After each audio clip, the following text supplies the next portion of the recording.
Hello नमस्कार साथियों, आप सभी भावी अध्यापक व अध्यापकों का आपके अपने YouTube channel target by Himanshu में स्वागत है। जिन मित्रों ने अभी तक हमारे चैनल को सब्सक्राइब नहीं किया वो चैनल को सब्सक्राइब कर लें और बेल आइकन को प्रेस कर लें।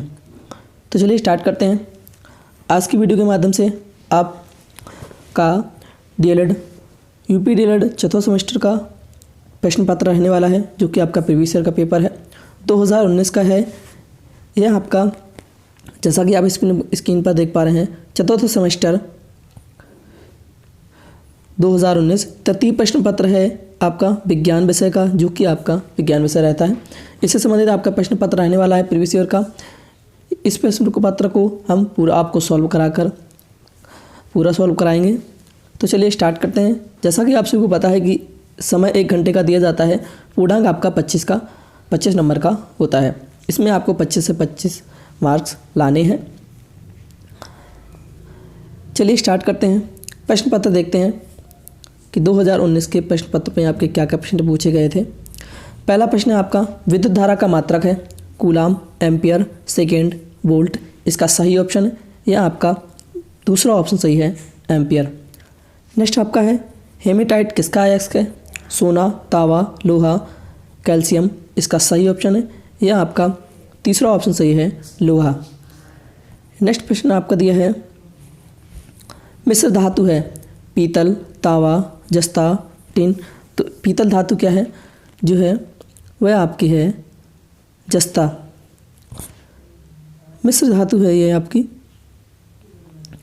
नेक्स्ट आपका है भारत में एनीमिया के कारण है गरीबी, अज्ञानता, गंदा रहन सहन, उपरोक्त सभी। इसका सही ऑप्शन है, यह आपका डी ऑप्शन सही है, उपरोक्त सभी। नेक्स्ट आपका प्रश्न है उत्परिवर्तन का कारण है जीन परिवर्तन, जीवन संघर्ष, उद्विकास, प्राकृतिक चयन। इसका सही ऑप्शन है, यह आपका पहला ऑप्शन सही है, जीन परिवर्तन। तो इसमें आपके 5 बहुविकल्पी प्रश्न हैं। 6 आपके हैं अति लघु उत्तरीय प्रश्न और 7 आपके हैं लघु उत्तरीय प्रश्न, है ना। नेक्स्ट देखते हैं। अब पढ़ते हैं। अब आप पढ़ने वाले अति लघु उत्तरीय प्रश्नों को। इसमें देखिए आपके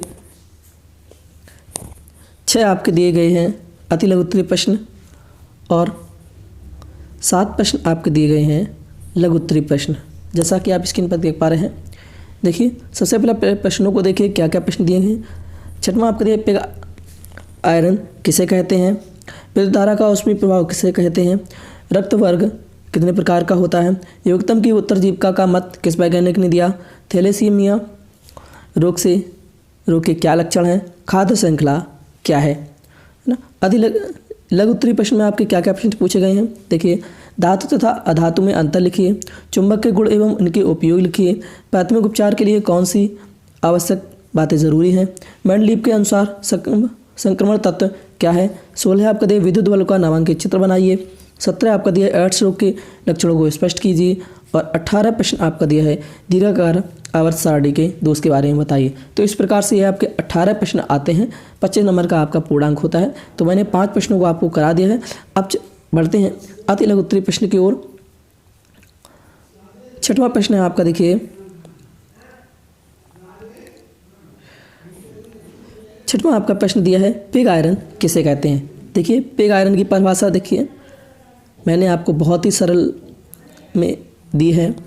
आंसर इसका वात्याभट्टी से प्राप्त लोहा पिग आयरन, यानी कि पिग आयरन का मतलब होता है कच्चा लोहा, यानी कि ढलवा लोहा इसे बोलते हैं, कहलाता है। वात्याभट्टी से प्राप्त लोहा पिग आयरन या कच्चा लोहा या ढलवा लोहा कहलाता है। तो इतना छोटा सा आंसर था आपका, ये आपका 1 नंबर का।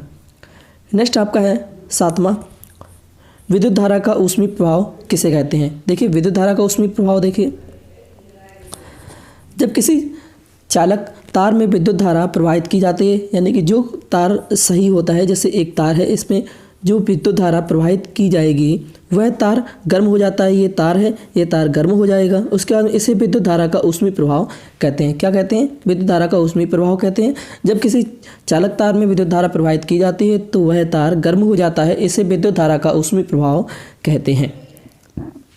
नेक्स्ट आपका देखिए 8वां प्रश्न है रक्त वर्ग यानी कि ब्लड ग्रुप कितने प्रकार का होता है। ब्लड ग्रुप आपका देखिए कितने प्रकार का होता है। ब्लड ग्रुप आपका रक्त वर्ग 4 प्रकार का होता है। पहला आपका ए, दूसरा बी, तीसरा आपका दिया है ए बी, चौथा और आपका दिया है ओ। तो ये आपके 4 ग्रुप होते हैं, ए बी और ओ, ये 4 ग्रुप होते हैं ब्लड ग्रुप आपके रक्त वर्ग के। नेक्स्ट प्रश्न आपका दिया है योग्यतम की उत्तरजीविका का मत किस वैज्ञानिक ने दिया। तो इसमें आपका एक शब्द में आंसर देना था, ये दिया है डार्विन ने, योग्यतम की उत्तरजीविका का मत। नेक्स्ट प्रश्न है आपका थैलेसीमिया रोग के क्या लक्षण हैं। थैलेसीमिया रोग के लक्षण देखिए, इसके निम्न लक्षण हैं। इनको मैंने 1 नंबर का प्रश्न है तो मैंने आपको 5 लाइनों में लिखे हैं।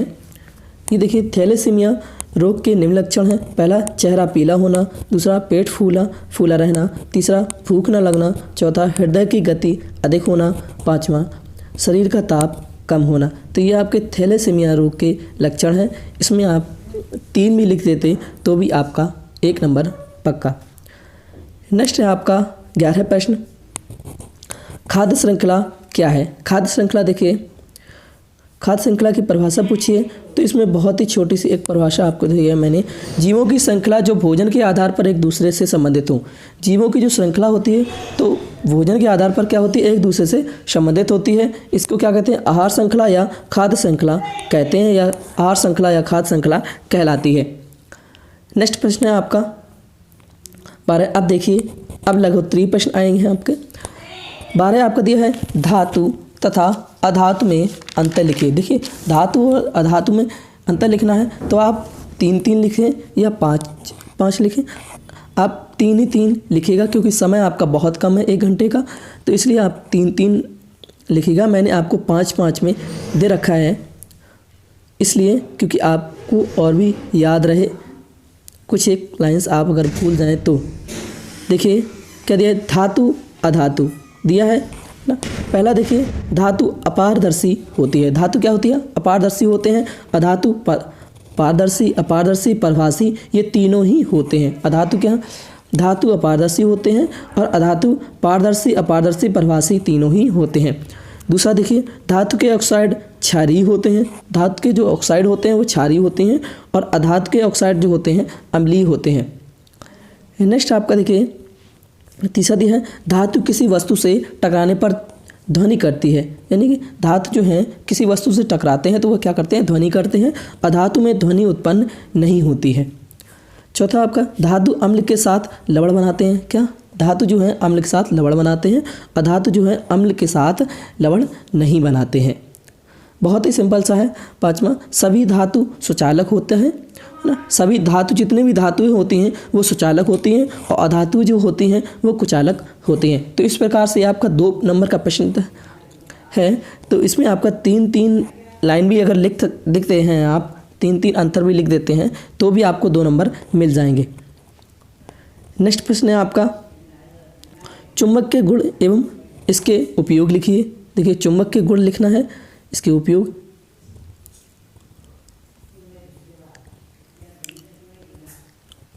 चुंबक के गुण दिए हैं, देखिए आंसर नंबर 13 है चुंबक के गुण। ये 2 नंबर का प्रश्न है इसलिए मैंने 2 ही, इसमें 2 आप गुण लिख सकते हैं और 2 इसके उपयोग लिख दीजिए, आपके 2 नंबर पक्के हैं।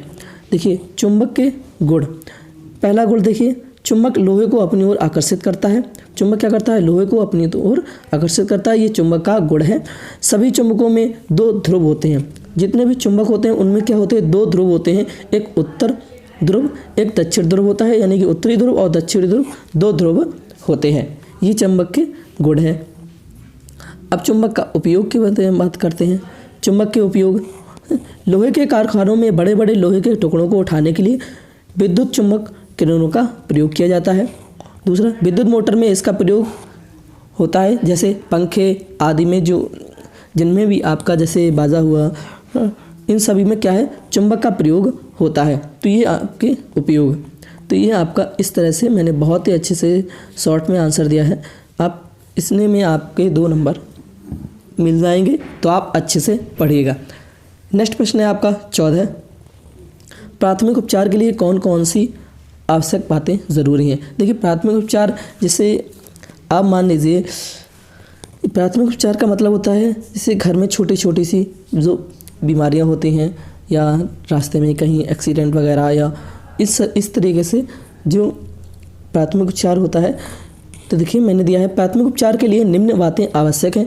क्या क्या? सबसे पहले पीड़ित की श्वास वापस लाने का प्रयास करना, जैसे किसी का एक्सीडेंट हो जाता है या बहुत ही भयंकर, तो इस तरह से उसकी श्वास को वापस लाने का प्रयास करना। दूसरा, इसके बाद जहाँ जहाँ रक्तस्राव यानी कि जहाँ जहाँ उसका ब्लड जो है बह रहा हो, है ना, उसे रोकने का प्रयास करना चाहिए। तीसरा, इसके बाद सदमा या बेहोशी जो सदमा लग जाता है या बेहोश हो जाता है उसका उपचार करना चाहिए। नेक्स्ट आपका है, इसके बाद जहाँ रोगी के शरीर में घाव हो गए हैं उसका उपचार करना चाहिए। और पांचवा आपके लिए, इसके बाद अन्य चोटों को देखकर उनका उपचार करना चाहिए या उन पर पट्टी या मल्लम लगाना चाहिए। तो इस तरीके से ये प्राथमिक उपचार मैंने आपको दिए हैं। आप अपने तरीके से भी लिख सकते हैं बहुत ही अच्छे से, क्योंकि बहुत ही सिंपल सा क्वेश्चन है, आपको 2 नंबर मिलेंगे पक्का। नेक्स्ट आपका है, मेंडलीव के अनुसार संक्रमण तत्व क्या है। देखिए मेंडलीव के अनुसार संक्रमण तत्व पूछा गया है। इसका जो आंसर है, देखिए बहुत ही अच्छे से मैंने दिया है आंसर। परमाणु संख्या 21 से 30, 39 से 48, 57 से 80, 89 से 112 वाले रासायनिक तत्व जो हैं संक्रमण तत्व कहलाते हैं। क्या है? संक्रमण तत्व कहलाते हैं। चूँकि ये सभी तत्व जो हैं धातुएं हैं, इसलिए इनको संक्रमण धातु भी कहते हैं। ये देखिए इसमें में आपको 2 नंबर मिल जाएंगे। ये आपका बहुत ही अच्छा प्रश्न है, ये आपसे बार बार परीक्षा में पूछा जाता है बहुत बार। तो देखिए दोबारा से देखिए, संक्रमण तत्व क्या है मेंडलीव के अनुसार?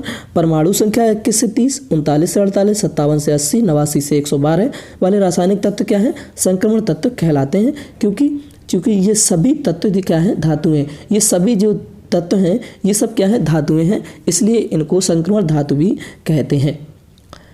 नेक्स्ट आपका है 16, विद्युत बल्ब का नामांकित चित्र बनाइए। देखिए विद्युत बल्ब का नामांकित चित्र 2 नंबर का प्रश्न है। ये देखिए बहुत ही अच्छे से देख लीजिएगा, ये विद्युत बल्ब का नामांकित चित्र है। इस तरह से आपको चित्र बनाना है, इस तरह से आप चित्र बनाएंगे, इसको 2 नंबर आपका मिल जाएंगे। ये देखिए टाका है, ये इस साइड ये पिन है, इधर पीतल की टोपी होती है, इधर ये आपकी कांच की छड़ है, ये कांच की छड़ होती है, ये दोनों। ये आपका मोटा सुचालक तार है, इससे करंट आता है ना। इसके बाद में ये कांच है जो बल्ब के चारों ओर ये कांच होता है। इसके बाद में ये आपका फिलामेंट तंतु है, यहाँ से आपकी बल्ब क्या है? रोशनी देती है, प्रकाश देता है। ये 2 तार हैं, इन दोनों से करंट जब आता है तो यहाँ से वो रोशनी देता है। तो इस तरह से ये आपका बल्ब का नामांकित चित्र है, बहुत ही अच्छे से आप बना लीजिएगा। और नेक्स्ट देखिए, नेक्स्ट प्रश्न है आपका,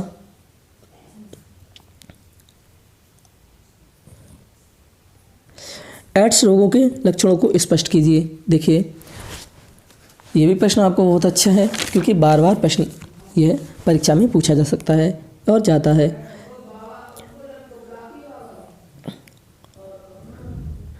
प्रश्न आपका देखिए क्षेत्र दिया है, इसका आंसर है आपका एड्स रोगों के लक्षण। ये निम्न लक्षण हैं, जैसे लगातार खांसी रहना, समस्त शरीर में खुजली रहना, हकलाहट यानी कि बोलने में कठिनाई, रात्रि में पसीना आना, हैजा यानी कि थकान, बुखार, सिर दर्द, ये क्या है? एड्स रोग के लक्षण हैं। तो इनको भी आप अच्छी तरीके से पढ़ लीजिएगा, बहुत ही सिंपल सा प्रश्न है, आप 2 नंबर आपको मिल जाएंगे। नेक्स्ट एंड लास्ट क्वेश्चन है आपका, दीर्घाकार आवर्त सारणी के दोष के बारे में बताइए। देखिए दीर्घाकार आवर्त सारणी के दोष क्या क्या हैं? दीर्घाकार आवर्त सारणी के निम्न दोष हैं। पहला आपका देखिए, इसमें तत्वों को उनके बढ़ते परमाणु भारों के आधार पर न रखकर उनके बढ़ते हुए परमाणु क्रमांकों के आधार पर रखा गया है। दूसरा आपका दिया, इनमें समभारकों को अलग स्थान दिया गया है। तीसरा आपका दिया है, इसमें दुर्लभ मृदा धातुओं को अलग आवर्त सारणी में नीचे स्थान दिया गया है। चौथा आपका दिया, इनमें 8वें समूह के तत्वों को उनके परमाणु क्रमांकों के कारण रखा गया है। तो ये आपके दीर्घाकार आवर्त सारणी के दोष हैं, आप बहुत ही अच्छे से पढ़ लीजिएगा। और आप चाहें तो इसका स्क्रीनशॉट, इसके अलावा इसका स्क्रीनशॉट ले सकते हैं, और स्क्रीनशॉट ना लें तो आप हमारे ग्रुप को ज्वाइन कर लें, टेलीग्राम ग्रुप को। उसका लिंक मैंने डिस्क्रिप्शन बॉक्स में दे रखा है, वहाँ से आप ग्रुप को ज्वाइन कर सकते हैं। इस पेपर का PDF फाइल्स आपको मिल जाएगा, उसमें पूरा सॉल्यूशन होगा ना, उसको आप बहुत ही अच्छे से पढ़िएगा। जिन्होंने अभी तक चैनल को सब्सक्राइब नहीं किया वो चैनल को सब्सक्राइब कर लें और बेल आइकन को प्रेस ज़रूर कर लें, जिससे कि जो भी वीडियोस हम अपलोड करते हैं उन सभी का नोटिफिकेशन आप सभी के पास सबसे पहले पहुंचता रहे। इसके बाद आप कमेंट बॉक्स के माध्यम से हमें ज़रूर बताएं कि आपको वीडियो कैसा लगा, आपको हमारी वीडियोस कैसी लग रही हैं, प्रश्न पत्र कैसा था, उसका सलूशन किस प्रकार का था, अच्छा था या कैसा था, आप ज़रूर बताएं। लाइक डिसलाइक करके ज़रूर बताएं कि किस प्रकार से आपके प्रश्न पत्र, आपको वीडियो कैसी लगी। इसके अलावा जिन्होंने वीडियो को लाइक नहीं किया है वो वीडियो को लाइक कर दें, जिन्होंने कमेंट नहीं किया वो कमेंट करके हमें ज़रूर बता दें कैसे आपको वीडियोस लग रही हैं। इसके अलावा जिन्होंने अभी तक शेयर नहीं किया है वो शेयर ज़रूर कर दें अपने दोस्तों तक, जिससे भी उन्हें भी इस वीडियो का लाभ मिल सके। जो भी आपके प्रश्न पत्र हैं प्रीवियस ईयर के, उनको मैं सॉल्व करा रहा हूँ, उससे आपका कोई भी प्रश्न ना छूटे। इसलिए आप वीडियो को शेयर ज़रूर कर दें और चैनल को सब्सक्राइब ज़रूर कर लें, बेल आइकन को प्रेस कर लें। Thanks for watching. जय हिंद, जय भारत।